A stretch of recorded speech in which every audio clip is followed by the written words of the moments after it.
let's talk about unhealthy relationships. What are the signs of an unhealthy relationship, first of all? No matter who you're in a relationship with, you want it to be healthy. And there's some certain things that you can look for in relationships to be sure that they are. So let's talk about those things. One of the first things is they use the if you, then I words. So, in other words, if you would listen to me, then I wouldn't have to go and talk to so and so. If you would clean the house, then I wouldn't hit you. If you would just listen to me, then I wouldn't be so bossy. It's called if you, then I. So that's what I call it, the if you, then I words. So that's toxic. Um, Next, if you're subjected to constant put downs, you are told all the time what a loser you are, how you wouldn't amount to anything if it weren't for him or her. You're the problem, they're not.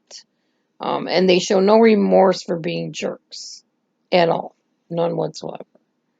So that's toxic. A toxic person is not going to be protective of you. They're going to throw you under the bus at the first chance that they get. They're going to be jealous over who you hang out with. They're going to create doubt in your mind about your friends, even friends you've been friends with for years, and family. They're going to isolate you from friends and family, or they're going to have to be included in every little thing you do with your friend and family.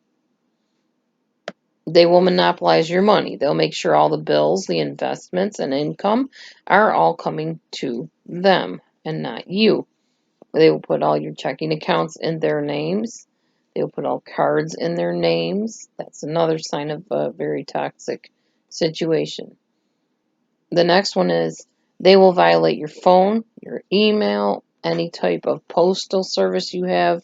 They will read through your messages. They'll answer your friends and your family on your phone, acting like you.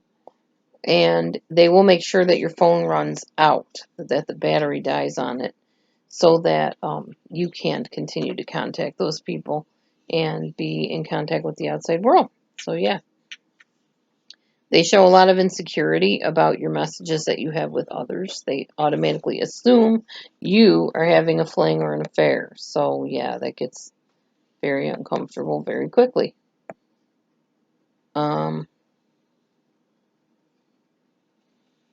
You aren't free to speak your mind to them. You aren't free to disagree with them, have an opinion, a choice in the matter.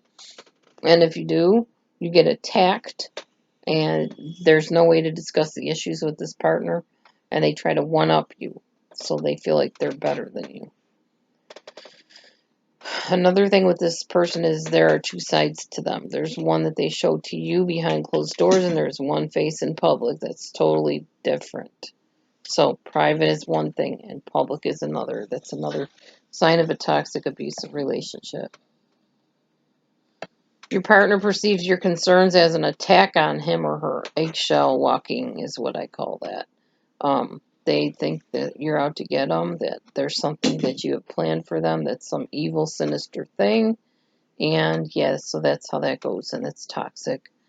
Your friends are warning you about what they see as toxic in this individual. You may not obviously see it because you are enamored by the individual, and therefore you're not handling things and looking at things in an objective way.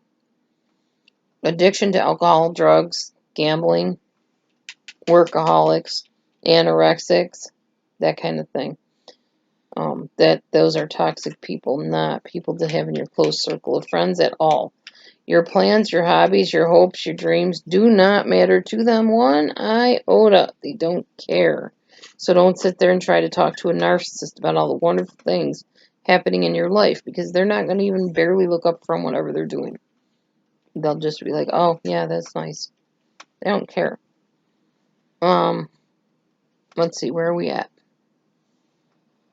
They get you to a place of desperation, and then they switch and begin comforting you. So when you get to the point where you're throwing things and you're so frustrated with them because they did whatever to you, then you're going to start talking to them in a different way. You are going to be upset. You're going to be clamoring to, I guess, kind of get their attention and their help, and to just basically get them to notice you, talk to you, whatever. And when you're desperate and you're pleading with them and, please talk to me, please work this out with me, that's when all of a sudden they'll start comforting you and being sweet, because they have you where they want you, basically. They have you desperate and clinging to them for dear life. By the way, did you guys see what just happened there? Like about maybe 10 seconds ago? I totally lost my train of thought. I literally dissociated while I was talking to you on this video. That has not happened in a while, but every once in a while it does.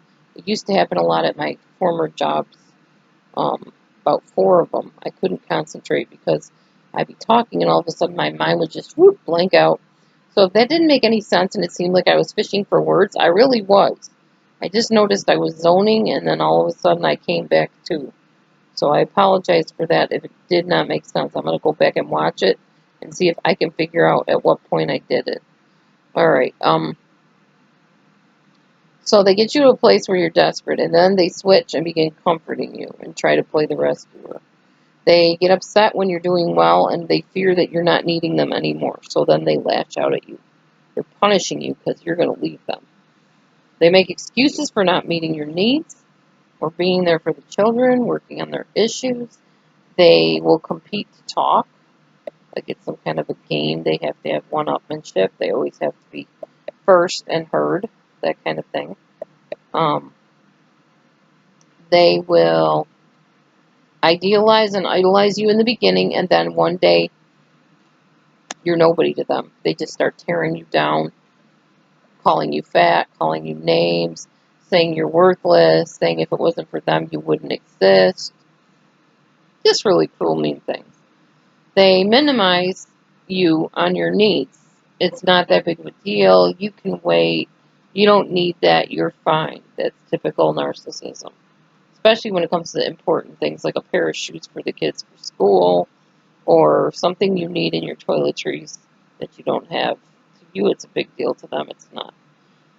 They will keep you in the dark on their workplace, their friends, whereabouts, and their interests. So you're not going to know who his friends are. You're not going to know where exactly he works. A lot of secretivism. They're not going to let you in on their interests either. Okay, so the silent treatment is to control and manipulate you. That is very common in these relationships. They will just pipe down and say nothing as soon as they feel like you're becoming a threat or you're becoming too independent or you're questioning things.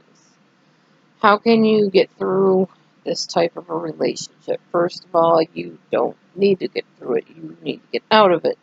If you are in a relationship like this and you can't get out, there are some things you need to do if you're going to stay in that relationship. I'm going to cover those. Looks like in a couple minutes when I switch videos. See you over there.